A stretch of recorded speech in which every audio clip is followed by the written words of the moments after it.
Olá pessoal, então vamos resolver as questões do vestibular da UERJ 2026, segundo exame de qualificação que aconteceu nesse domingo. Todas as questões de matemática. Temos uma da parte do texto base, mais 7 da parte separada de matemática. Então vamos começar logo pela questão do texto base, tá ok? Este é o canal Matemática com Anjo Barro, aqui professor Antônio José. Então vamos lá, nessa questão 6 aqui do texto base. O chamado conjunto de Cantor, formado pelos infinitos pontos que são os extremos de segmentos de retas, gera uma curva que é um fractal.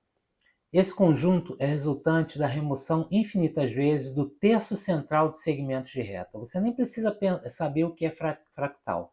Ele já está dizendo o que é necessário. O que é necessário? Saber que ele pega um segmento, como esse aqui do passo 1, divide em 3 partes e tira do meio. Esses dois segmentos aqui, divide em 3 partes e tira do meio. Divide em 3 partes, tira do meio. E vai assim andando, tá legal?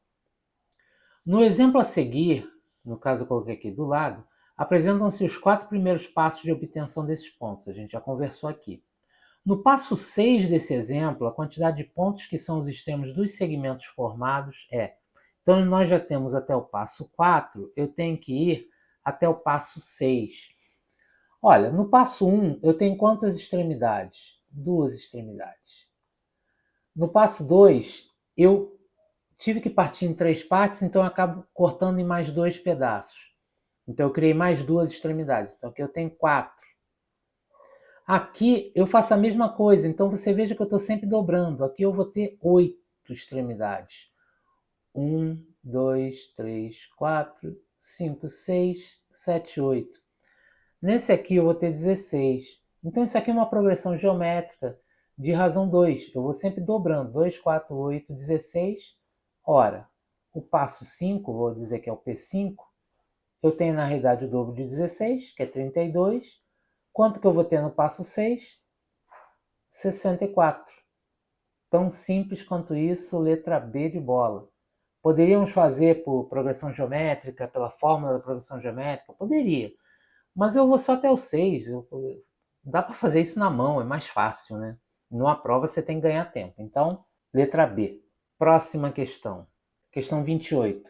Observe o gráfico, no gráfico a distribuição de frequências das notas de matemática de 20 alunos de uma turma. O que é um gráfico de frequência, não? Um gráfico de distribuição de frequências. Quer dizer que a nota 2 foi tirada por um aluno apenas, a nota 5 foi tirada por 7 alunos, a nota 6 por 3 alunos e assim sucessivamente. Então, o que eu tenho que fazer aqui? Eu tenho que calcular, né, ele pede a média aritmética das notas de matemática de todos os alunos dessa turma. Ora, eu tenho que somar todas as notas e dividir por 20. Olha só, basta a gente fazer o seguinte, eu tenho uma nota 2, né, só de um aluno. Então, eu tenho uma vez a nota 2, mais eu tenho 7 vezes a nota 5. Então, mais 7 vezes 5, mais 3 vezes 6, 3 vezes 6, mais 5, 5 pessoas que tiraram nota 7, 5 vezes 7, mais 2 que tiraram nota 9. Vocês concordam que eu estou somando todas as notas quando eu faço isso? E 2 que tiraram nota 10. Pronto. A média vai ser essa soma de notas dividido por 20, que é o número de notas que eu tenho. Pronto. Então agora vamos fazer isso aqui. Aqui dá 2, aqui dá 35, aqui dá 18, aqui dá 35 também, aqui dá 18 e aqui dá 20. 35 com 35 dá 70. 18 com 2 dá 20. Então 70 mais 20, 90. 90 com 20 dá 110. Com 18 dá 128 dividido por 20. A média é igual. Divide por 2 em cima e embaixo dá 64 sobre 10, ou 6,4. Letra B de bola. Vocês veem que até parece o conceito de média aritmética ponderada. E não deixa de ser, porque quando você tem cada nota, né, se repetindo várias vezes, essa repetição daquela nota é o peso dela que tem naquela soma. E depois você divide pelo total, que nada mais é que a soma das notas, número de notas, ou seja, a soma dos pesos. Acaba sendo a mesma coisa, mas o conceito aqui é média aritmética. Tá legal? Próxima. A parábola representada a seguir intersecta os eixos coordenados nos pontos A, 1 e 0, x é 1, y é 0, B, menos 1 e 0, B, menos 1 e 0, e C, 0 e menos 1, C, 0 e menos 1. Essa parábola é o gráfico da função quadrática f definida pela seguinte sentença. Então vamos lá. O que precisamos saber? Primeiro, sempre que a curva corta o eixo do x, são raízes. Isso torna o y igual a 0. E sempre que eu corto o eixo dos y, é quando x é igual a 0. Primeira coisa. Segunda coisa, a função do segundo grau, função quadrática, é do tipo ax ao quadrado mais bx mais c. Ok? Olha só, esse ponto vem a calhar. Esse ponto sempre é o valor do termo independente quando uma curva de uma função polinomial corta o eixo dos y. Então, aqui o x é 0. Concorda que se eu colocar 0 aqui e 0 aqui, a função de x vai ser justamente o c? Então, quando x é 0, y, ou f de x, é igual a menos 1. Então, nesse caso aqui, o c é menos 1. Já sei isso. C é igual a menos 1. O termo independente é menos 1. Vamos olhar as opções? Termo independente é menos 1. Então, essa aqui já foi embora, essa aqui já foi embora. Tá legal? Segunda coisa, quando o A é maior que 0, a concavidade é para cima. Quando o A é menor que 0, a concavidade é para baixo. E o A é quem acompanha x ao quadrado. Nesse caso, a concavidade está para cima. Então, o A tem que ser maior que 0. Se o A tem que ser maior que 0, quem acompanha x ao quadrado não pode ser negativo, tem que ser positivo. Então, essa aqui foi embora. Só sobrou essa aqui. Então, a gente já sabe que é essa. Mas vamos conferir, né? Ele deu essas duas informações aqui. Vamos jogar. As raízes, ou seja, quando eu coloco x igual a 1 ou x igual a menos 1, o y tem que dar 0. Se eu colocar aqui nesse x 1, 1 ao quadrado menos 1 dá 0. E se eu colocar menos 1 ao quadrado dá 1, que menos 1 dá 0. Mesma coisa. Então, confirmado, letra A. Então, basicamente, conceitos normais de função. A única coisa que eu precisei saber mesmo de função quadrática foi, primeiro, a forma geral dela, que é meio óbvia, né? Tem um termo em x ao quadrado, tem um termo em x e tem um termo independente. E a segunda coisa é saber a concavidade, né? Se A é maior que 0, concavidade para cima, A menor que 0, concavidade para baixo. Sendo que esse caso aqui, se você souber a questão das raízes, ou seja, aquilo que faz o y ser 0, você até já desempatava, porque essa aqui, se você botar menos 1 ou 1 no x, não vai zerar. Então, eu tive 3 coisas aqui que basta eu saber 2 delas para resolver a questão. Tá legal? Próxima questão.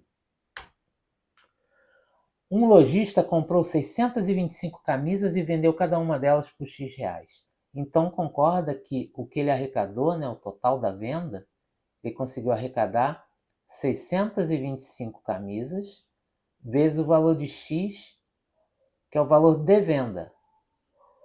De venda. Vou até botar um XV, mas vocês sabem que é esse X ali, tá legal? É só para lembrar que X é o valor de venda.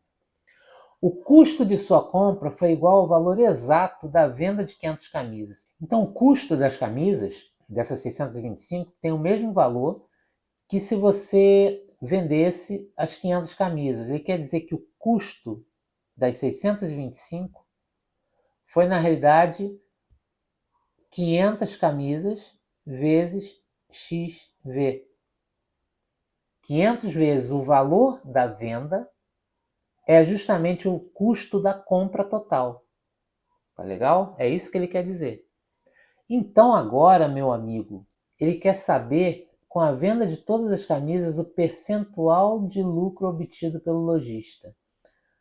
Vamos primeiro calcular o lucro em si sem ser percentual. Lucro sempre é o valor que eu vendi, total da venda, menos o custo do que eu comprei. Então isso aqui vai dar 625. Agora eu já vou começar... Não, deixa x ver mesmo, não tem problema. Ele vai cortar. Estou dando um spoiler já. Menos 500, que é o custo total.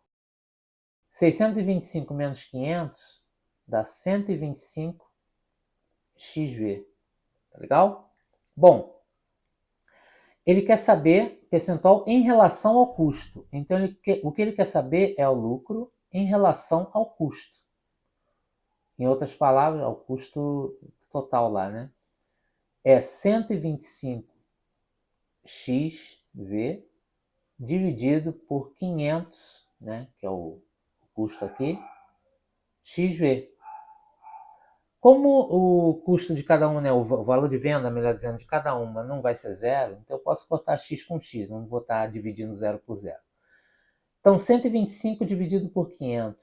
Se vocês perceberem, aqui dá para dividir por 5, dá 25, aqui dá para dividir por 5, dá 100. Olha só, já deu até o denominador 100. 25 sobre 100, 25%. Se não desse, era só multiplicar por 100, dividir por 100 e achar uma fração com denominador 100.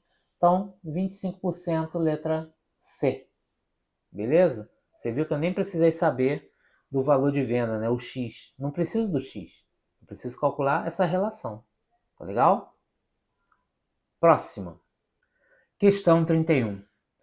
Considere o seno e o cosseno de um ângulo alfa do segundo quadrante do círculo trigonométrico representado a seguir. O segundo quadrante é esse aqui. Primeiro, segundo, terceiro, quarto. Tá legal? Se o seno de alfa é igual a 3/4, o valor de cosseno de alfa é... Bom, quando nós estamos no segundo quadrante, o seno é positivo, veja que está na parte superior, né, do eixo dos y, e o cosseno de alfa é negativo. Você vê que está na parte negativa do eixo do x. Então, isso vai fazer diferença lá no final. Aqui, basicamente, o que você tem que saber é a relação fundamental da trigonometria, ou seja, seno ao quadrado de alfa mais cosseno ao quadrado de alfa é igual a 1. Então, como eu sei o seno de alfa, que é 3/4, eu vou jogar ele aqui. 3/4 ao quadrado mais cosseno ao quadrado de alfa igual a 1. Vamos jogar o 3/4 elevado ao quadrado para o outro lado, ou subtrair 3/4 ao quadrado de um lado ou de outro. Então, isso aqui vai ficar cosseno ao quadrado de alfa é igual a 1 menos 3/4 ao quadrado. Quadrado de uma fração eleva o numerador ao quadrado e também o denominador. Então, isso aqui vai dar 3 ao quadrado, 9, 4 ao quadrado, 16, MMC, 16 aqui dá 1, vai ser 16 menos 9 dividido por 16, que é igual a 7/16. Então, o cosseno de alfa vai ser igual, como ao quadrado dá isso, ele é igual a raiz de 7/16. Só tem um porém. Ele pode ser tanto positivo quanto negativo, pois tanto mais quanto menos elevado ao quadrado aqui vai dar esse valor. Então, tem as duas possibilidades. Onde é que eu desempato? Naquilo que eu falei. Eu estou no segundo quadrante, o cosseno tem que ser negativo. Então, positivo não pode ser, só pode ser negativo. Menos. Raiz quadrada de uma fração é raiz quadrada do numerador dividido pela raiz quadrada do denominador. Então, raiz de 7 dividido pela raiz de 16, que dá 4. Olha só, letra C. Olha ela aqui. Beleza? Próxima questão. 32. Observe na figura o retângulo PQRS com os lados PQ igual a 8, está aqui, PS igual a 3, está aqui. Então eu tenho aqui o retângulo, desculpem. O ponto T é uma interseção do lado RS com o segmento PU. PU. Então está aqui o ponto T. Sendo TS igual a 5, já colocou aqui 5.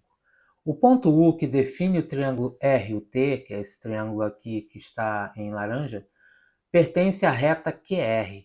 Então, esse U é um prolongamento que é feito aqui, ele está alinhado com essa reta QR. Logo, se ele está alinhado a essa reta QR, eu tenho que aqui é um ângulo reto, assim como aqui é um ângulo reto.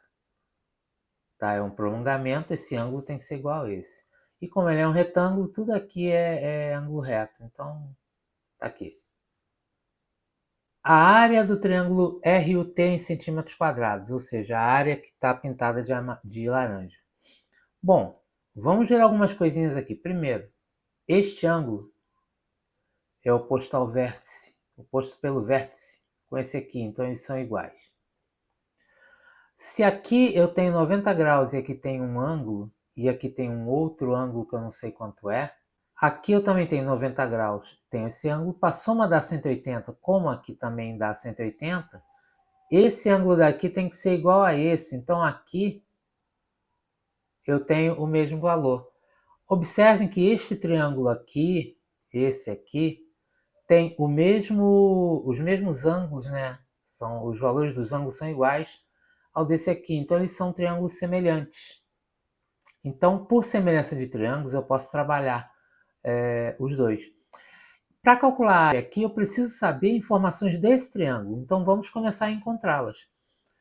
Se aqui é 5 centímetros e aqui são 8, aqui são 3 centímetros. Então eu já achei um dos lados do triângulo.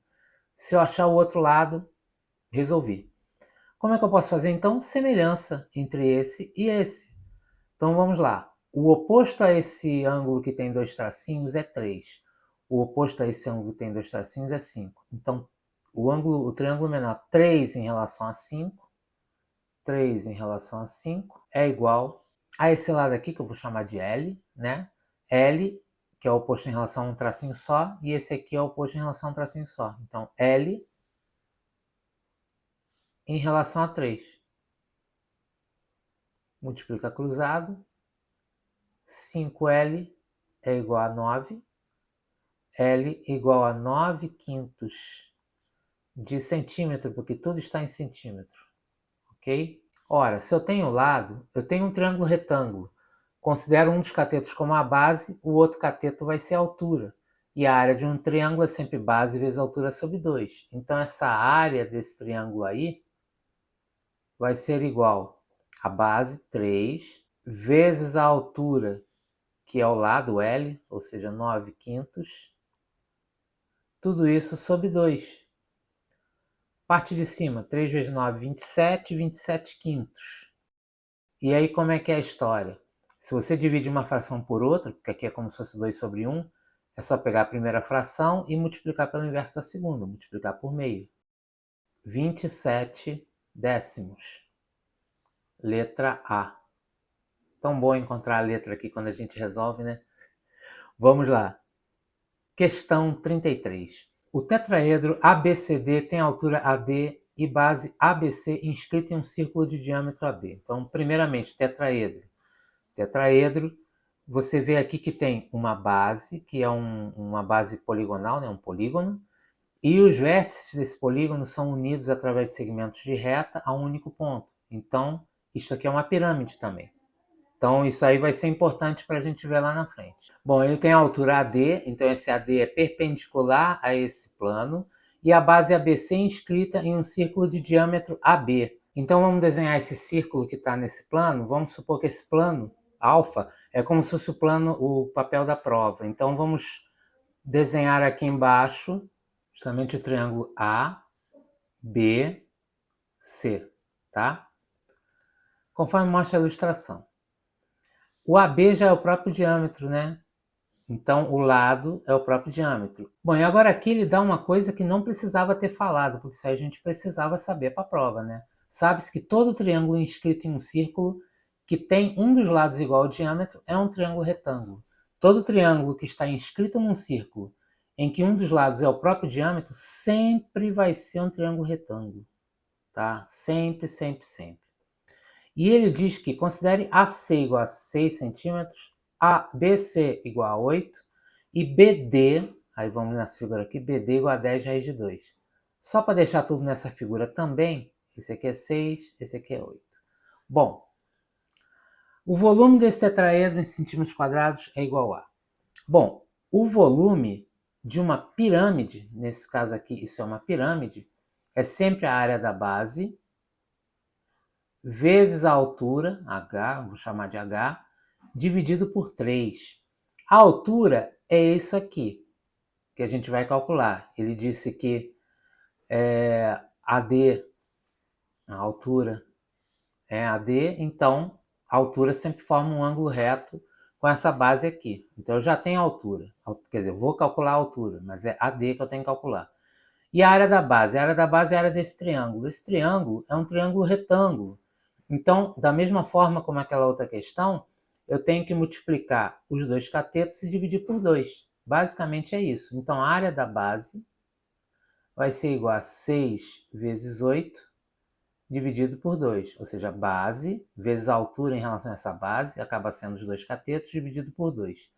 6 vezes 8, 48, dividido por 2, 24 centímetros quadrados. Perfeito?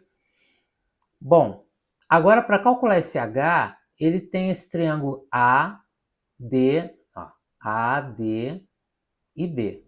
AD e B, esse triângulo aqui. Ora, eu preciso achar o H. Se eu achar esse diâmetro, tá feito. Então eu tenho que achar esse diâmetro aqui. Esse triângulo retângulo é do tipo 6, 8, 10. Ué, como assim? Lembra que tem um triângulo pitagórico 3, 4 e 5? Todos os múltiplos também serão possíveis. Então, 6, 8, 10 e assim sucessivamente. Ou faz por Pitágoras. Raiz quadrada de 36, que é 6 ao quadrado, mais 8 ao quadrado. Vai dar os 10, tranquilo, os dois métodos você acha. Então, esse 10, que é o AB, é esse AB aqui, 10. E aqui, duas formas de fazer também. Para achar o H, você sai por Pitágoras, você tem um cateto e você tem a hipotenusa. A hipotenusa ao quadrado, igual a um cateto ao quadrado mais outro ao quadrado, você vai achar. A outra forma, que eu acho, assim, quem enxergar isso vai ser mais rápido, se você observar bem e imaginar isso aqui como a metade de um quadrado, cortado pela diagonal, visão além do alcance. Imagina isso aqui um ângulo reto, isso aqui também vai ser reto. Por que eu falei já quadrado? Na realidade seria uma figura com 4 ângulos retos, não necessariamente um quadrado, né? A gente não sabe se os lados são iguais. Mas num quadrado, quando eu tenho o lado, a diagonal é o lado vezes raiz de 2. Então isso me confirma que isso é um quadrado. Então se aqui é 10, a altura é 10 também. Mas por Pitágoras também sai, tá? Se você não percebesse. Então, o volume da pirâmide vai ser igual à área da base, que é 24. Estou usando essa fórmula aqui, tá? Vezes a altura, que é 10, dividido por 3. Aqui vai simplificar, vai dar 8 aqui em cima. 8 vezes 10, 80. Bananas, maçãs? Não, centímetros cúbicos. As dimensões lineares estão todas em centímetros, então centímetros cúbicos, 80, letra D de dado. Perfeito? Vamos agora à última questão da prova, questão 34. Em um grupo de 40 pessoas adultas, 18 têm mais de 50 anos e 25 têm curso superior. Então a gente já vê que ele tem basicamente duas classificações aqui nesse problema. Uma classificação em relação à idade e outra classificação em relação à escolaridade. Então eu posso fazer um diagramazinho de Venn. Também poderia tabelar, mas vamos pelo diagrama aqui, tá? Fazer bem grande. Esse aqui vai ser o conjunto dos que tem mais de 50. Então quem está fora dele tem menos que 50. E esse aqui vai ser o conjunto dos que tem curso superior. Tá legal? Bom, aqui 18 tem mais de 50 anos. Então, essa parte achurada aqui que eu vou marcar eu tenho 18 pessoas. Eu vou escrever bem aqui para mostrar bem que esses 18 não são nem só essa parte que é a interseção, nem essa parte aqui. É o total, tá? 18, beleza? E 25 tem curso superior. Então, o outro conjunto, que eu vou marcar de lilás, tem 25. Vou fazer a mesma coisa, 25. Marcar aqui para mostrar bem que eu tenho nos dois, as duas partes somadas. Dentre aquelas com mais de 50, há 8 que não têm curso superior. Então, dentre essas que têm mais de 50, 8 não têm curso superior, então estão fora dessa interseção. Então, esta parte aqui eu já tenho. São justamente 8. Se uma pessoa escolhida ao acaso tem curso superior, então eu estou considerando só as que têm curso superior. São essas 25 aqui em lilás.